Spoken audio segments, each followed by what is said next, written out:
Your Invisible Power by Genevieve Behrend. Forward. These pages have been written for the purpose of furnishing you a key to the attainment of your desires, and to explain that fear should be entirely banished from your consciousness in order for you to obtain possession of the things you want.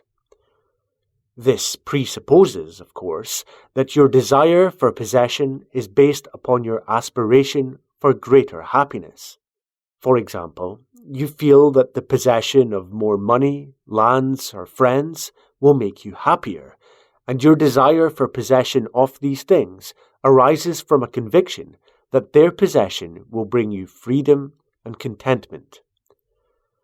In your effort to possess, you will discover that the thing you most need is to consistently be your best self. One morning, after class, a man came to me and asked if I would speak the word of supply for him, as he was sadly in the need of money. He offered me a $5 bill with the remark, "Dear madam, that is half of every dollar I have in the world. I am in debt. My wife and child have not the proper clothing. In fact, I must have money."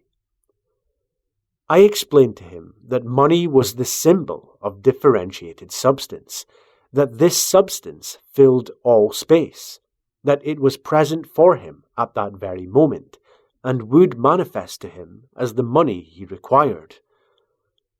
"But," he questioned, "it may come too late." I told him it could not come too late, as it was eternally present. He understood and got the uplift of my spoken word.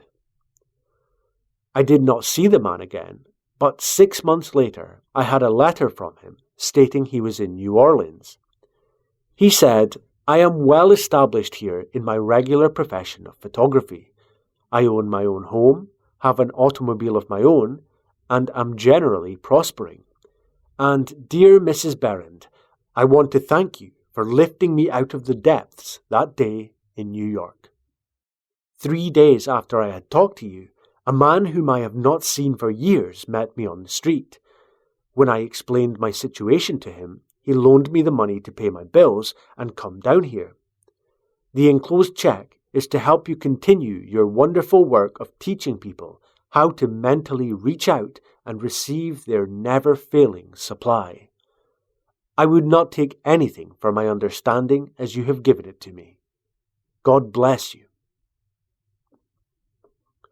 A feeling that greater possessions, no matter of what kind they may be, will of themselves bring contentment or happiness, is a misunderstanding. No person, place, or thing can give you happiness. They may give you cause for happiness and a feeling of contentment, but the joy of living comes from within.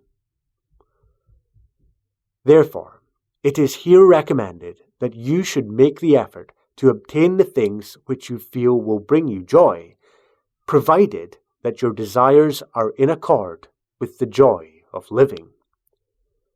It is also desired, in this volume, to suggest the possibilities in store for all who make persistent effort to understand the law of visualization, and who make practical application of this knowledge on whatever plane they may be. The word effort, as here employed, is not intended to convey the idea of strain. All study and meditation should be without strain or tension. It has been my endeavor to show that by starting at the beginning of the creative action, or mental picture, certain corresponding results are sure to follow. While the laws of the universe cannot be altered, they can be made to work under specific conditions, thereby producing results for individual advancement which cannot be obtained under the spontaneous workings of the law provided by nature. However far these suggestions I have given of the possibilities in store for you through visualizing may carry you beyond your past experience, they nowhere break the continuity of the law of cause and effect. If, through the suggestions here given, anyone is brought to realize that his mind is a center through and in which all power there is in operation, simply waiting to be given direction in the one and only way through which it can take specific action, and this means reaction in concrete or physical form, then the mission to which this book is dedicated has been fulfilled. Try to remember that the picture you think, feel, and see is reflected into the universal mind, and by the natural law of reciprocal action must return to you in either spiritual or physical form.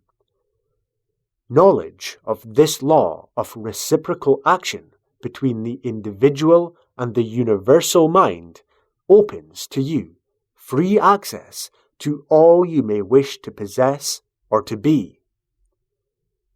It must be steadfastly borne in mind that all this can be true only for the individual who recognizes that he derives his power to make an abiding mental picture from the all-originating universal spirit of life, and can be used constructively only so long as it is employed and retained in harmony with the nature of the spirit which originated it. To ensure this, there must be no inversion of the thought of the individual regarding his relationship to this universal originating spirit, which is that of a son, through which the parent mind acts and reacts. Thus conditioned, whatever you think and feel yourself to be, the creative spirit of life is bound to faithfully reproduce in a corresponding reaction. This is the great reason for picturing yourself and your affairs the way you wish them to be, as existing facts, though invisible to the physical eye, and living in your picture.